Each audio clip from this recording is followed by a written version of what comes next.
Sometimes when doors have been closed in my life, God has opened new windows in answer to my prayers. So many ways I never dreamed of. The special people that God puts into our lives, wow, again, just stop and think about it. Some as special friends, some that become family, some in time of need, some at just the right place and at the right time. It happened when I was about 7 years old. My dad was an avid fisherman. At the time, we lived in South Milwaukee, Wisconsin. South Milwaukee had a pier that went out a ways. It was mostly rocks that were surrounded by piling to contain the rocks. And the fishermen would go out to the end of it oftentimes and fish. Well, one day, Dad came home, knocked on the door, came in, he was dripping wet. And Mom was panicking. What happened to you? And he just looked and was quiet, said, let me just relax a little bit and I'll explain. Well, the story goes like this. He's sitting out there at the end of the pier fishing, catching lake perch like he often liked to do, long before he started taking me fishing with him. And there was a young lady that came out later and sat almost next to him fishing off the other side of the pier. All of a sudden it got stormy. The waves started to come up and up and up. My dad was never afraid of waves. He was a distance swimmer. Anybody that knows Racine, where I live now, knows there was a lighthouse that was 3 miles out into Lake Michigan years ago. My dad used to swim out to it as a boy. So he was a distance swimmer, and he didn't mind rough waters. So he stayed and fished. He said that the perch would bite the best when the water got the roughest. Okay, and then all of a sudden this huge wave comes up, and it sweeps the young lady off the pier, and she disappears. So what's my dad do? He jumps off the pier, dives in the water, retrieves her, pulls her out by her hair, gets her to shore. Now my dad, by virtue of being at the right place at the right time, saved that young lady's life. One of the things I was trying to do is teach my 5 children how to cartoon. So here I am in a bookstore checking out 5 books on cartooning, and there's a guy, several people behind me in line. What I didn't know is he walked up to the clerk after I left, asked, who is that guy? The clerk knew me, said, oh yeah, that's Ed Danowski, he works at Johnson Wax. A couple of days later I get a call from a fellow who said, hey, Ed, this is Elton. You don't know me, but I like cartooning too. Well, the fun part of that is that Mardell had been trying to get me out of the house on my own since the accident. I worked. When I came home, I just sat around. Yeah, I spent time with the kids, but for myself, I didn't do anything. So Elton called several times, and finally I said, okay, let's do it. So we got together, and we became fast friends. We not only worked on cartooning, but we did watercolors together. We did a cartoon strip together called 7:30 that got published in the newspaper. His mutual friend, Milton Caniff, who some people will recognize as one of the country's greatest cartoonists, was a friend of Elton's and had encouraged us to take our strip and go national.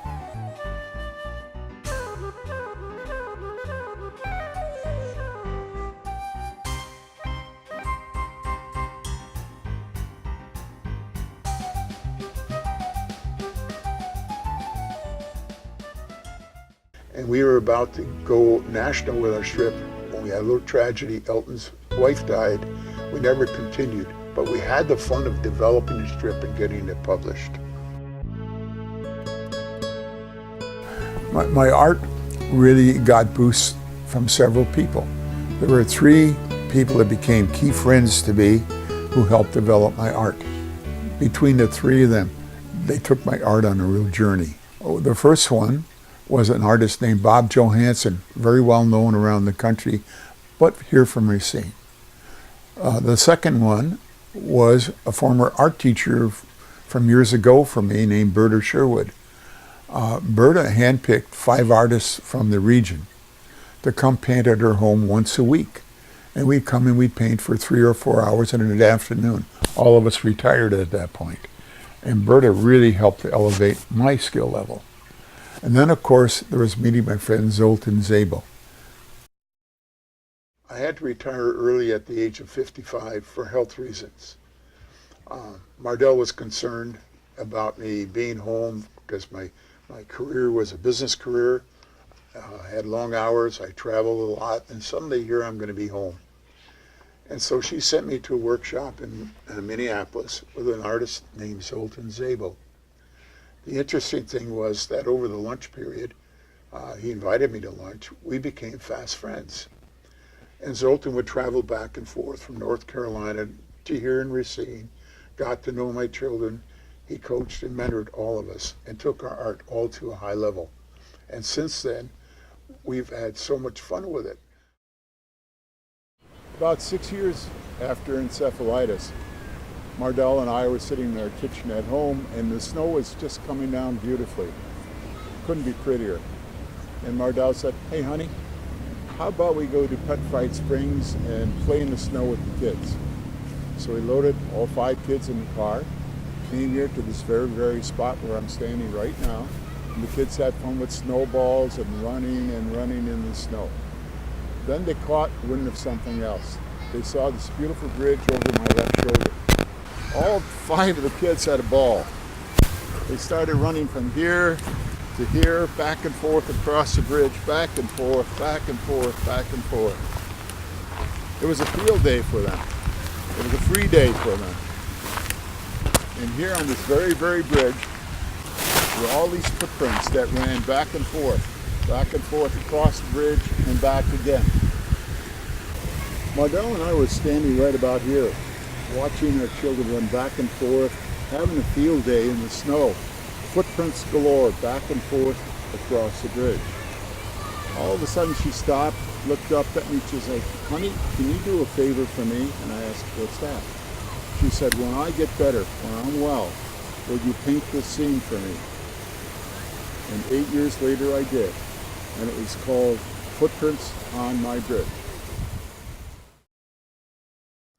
Now I should take you to another time, not too far after the Footprints on the Bridge episode with Mardell. We took our 5 kids here to Hanchey Pond, one of our very favorite spots with our children because we all like cameras. And we all came here and took lots of pictures. As you see behind me, there are a few geese here today. One particular day we saw a mother goose, a father goose, and 5 little geese. They came down this very hill, right about this very spot, and they went into the water one at a time and started to swim. Mardell said, "That's it, paint that for me." So guess what? I took my camera, took a photograph, and that became the painting that you'll see of geese taking a swim. We call it Family Swim. But this is the lady that encourages me all the time. She and I do some shows every year together. She does beautiful crafts and she'd get a lot of credit for that. She's done it for years and years. So together we have a craft and an art show. Well, let me go back over some of these open windows because the most fun ones for me were the ones that I could do with my family. For example, my son Dan. My son Dan loved to do jewelry and work with metals. Beautiful at it. Dan used his creative skills in computer graphics, which is where he works. My son Don loved to do watercolors. And with my son Don, I would help him one day to actually finish working on an assignment he got to complete some coloring books, a project we did together. And Don is the director of an art department at a major creative company. My son, Greg, is an artist and a writer. My daughter, Sherry, loves to paint, and she uses her art when she's teaching in Milwaukee. So these things just kept falling in place beautifully. One of the most fun things of it all is that my children, all of my children, and I, and my wife Mardo, who is very good at crafts, would do art and craft shows together. Here, Door County, Milwaukee, or wherever you could. And our family would meet together at different stores, art stores. Our works would be on display permanently. There was even a gallery dedicated to the Danowski family art for several years. So, and we have, till this day, still do art shows together. Sometimes Sherry, my daughter, sometimes Greg, sometimes my son Jeff is there with his books, sometimes Don, and we do these things together, and it's fun. So God has filled my life with wonderful things to replace the things I can't do anymore.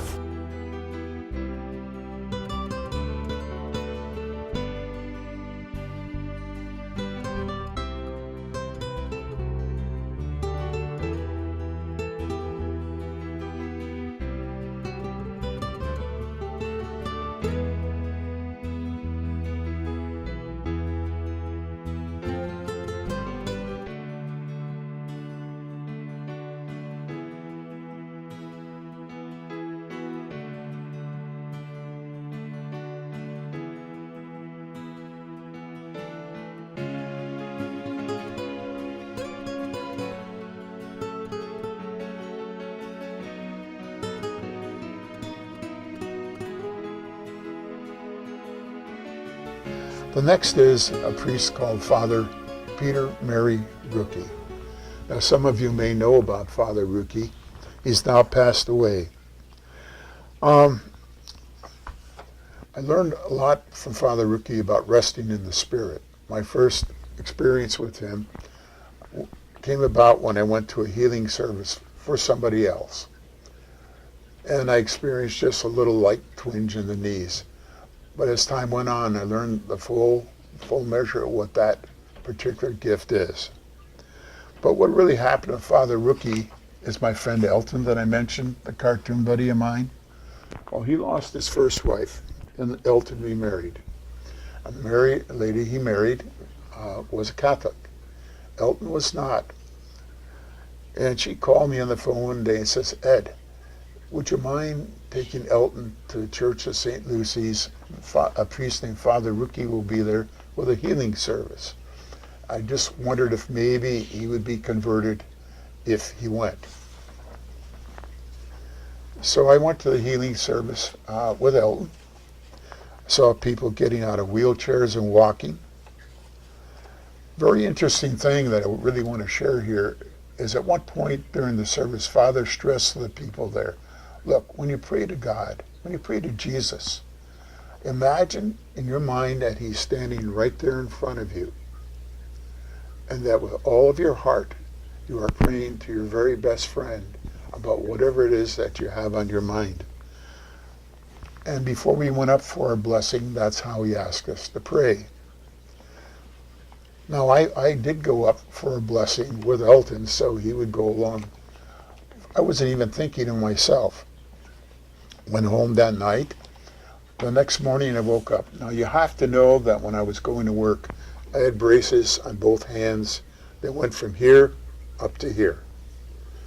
My fingers were stiff. I had to prime with each other to get them going in the morning. And I'm reaching for my razor, except my fingers are going like this. And I'm looking at my hands, and sure enough, my fingers are moving. My wrists are supple again. My elbows move. My shoulders move. Not like the rest of my body with ankylosing spondylitis. From that day on, I never had to wear a brace again. So whatever everyone wants to call that, I know it was something special. I got to know Father Rookie pretty well. Became sort of friends. We wrote back and forth a little. All of a sudden, John Clark, a friend of mine from church, showed up at the door and says, "Hey, Ed, can I take you back and forth to the Saturday discussion group about faith?" And sure enough, he did that every day from the first time he did until he finally passed away some years later. And then this is a real fun one for me. When my son Greg was in 8th grade, he said, "Hey, Dad, you've done something for the graduations of all the other older children. I want you to do something special for my graduating class." And I said, "Okay, son, what do you want me to do?" He said, "Dad, I want you to write a song, the graduation song for my class to sing in church." I looked at Greg and I said, "Greg, you want me to what?" "What do I know about notes, Greg?" And he repeated it, and he was serious. He said, just write the lyrics and we'll find somebody to put it to tune. Well, I wasn't going to let him down, so I composed the lyrics for a song for his graduating class. Throughout the years, I would stop at the school where my children were, and I'd give short vignettes about art to the kids to teach them. So I built some of that into the song. I wrote the lyrics. I said, here, Greg, here are the lyrics. He said, Dad, no. It's got to be the song. I said, well, how do I do that? So Greg took the initiative. We turned to our church organist and piano player, Jim Holt. The choir director and I talked about it. And he said, yeah, I'll put that to music. So we put his words to music that I wrote for Greg, and it became a song that was sung by our choir at church. Following is an example of the very first song that I wrote for Greg's graduating class.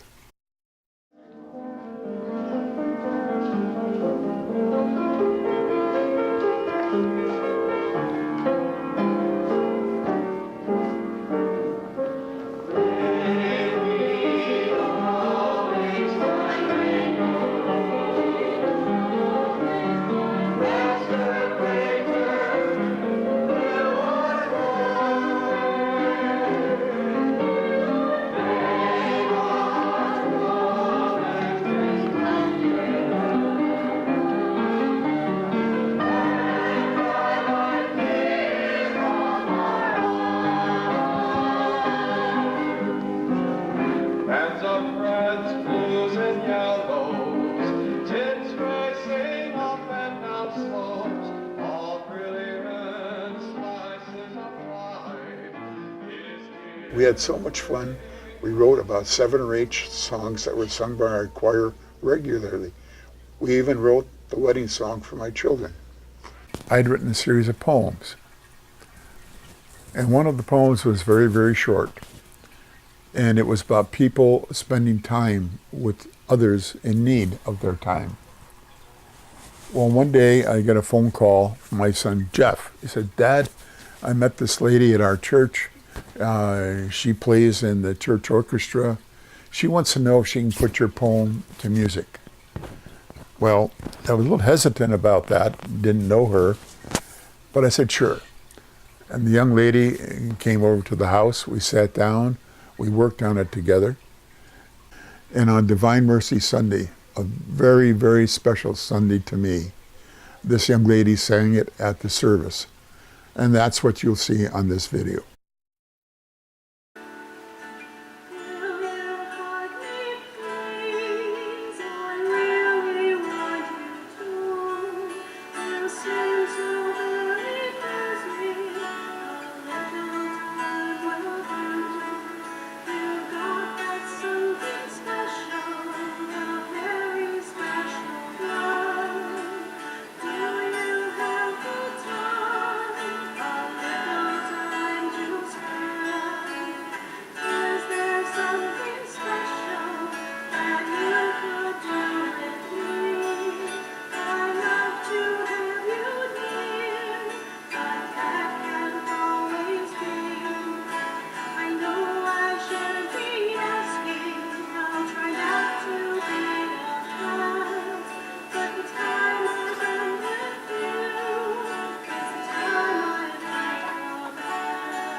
Then comes the news that I have to finally go on dialysis. I had cancer that took a kidney. The other kidney started to fail. And here I am on dialysis. And again, I didn't ask for the help. Here comes a gentleman standing at my door knocking and saying, hey, Ed, 3 of us want to take you back and forth to dialysis in church. Is that okay?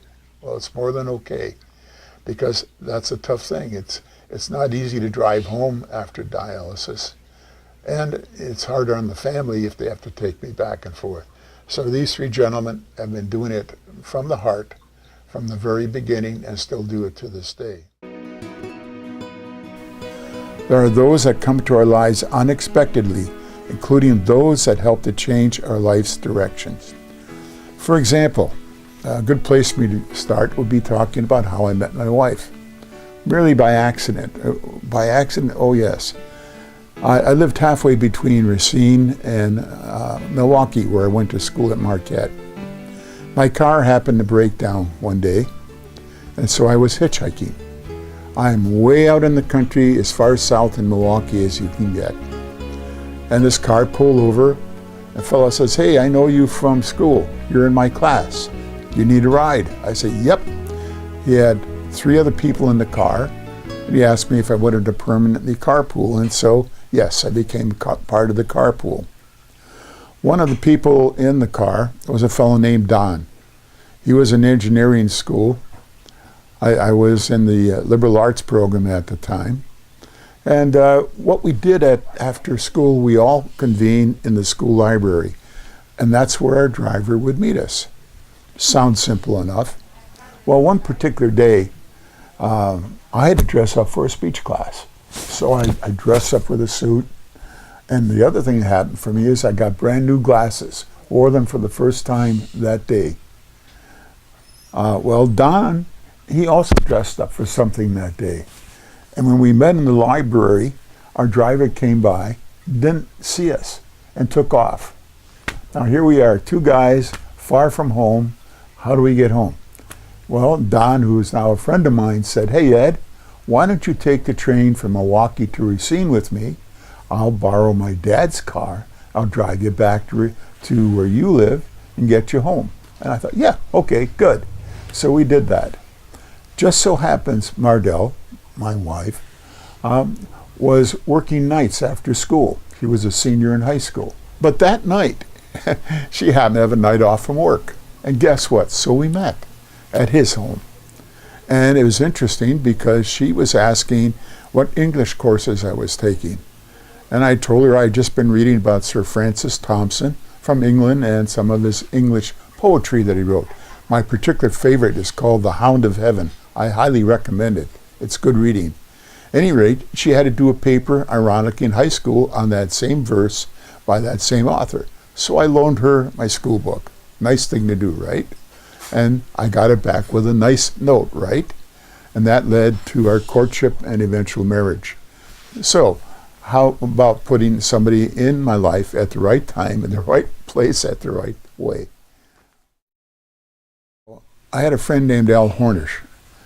Al had lived in England for a while for the company, and often when I traveled to Europe or Africa, we traveled together. And I'd stay at his home in England and so forth. Well, Al took a page from my book. As he needed to slow down, he didn't want as much travel. So he asked the company to give him one more assignment, and they assigned him to China to work for the company there. Well, while he's there, I get an email all of a sudden, and what it is, it's a note from Al, and he's got this lovely painting. He says, "Ed, look at this, painted by a family I know here." He knew what I would do right away. He knew that being an artist at heart, I would respond. So I wrote to the family. And then this young lady that was part of the family wrote back.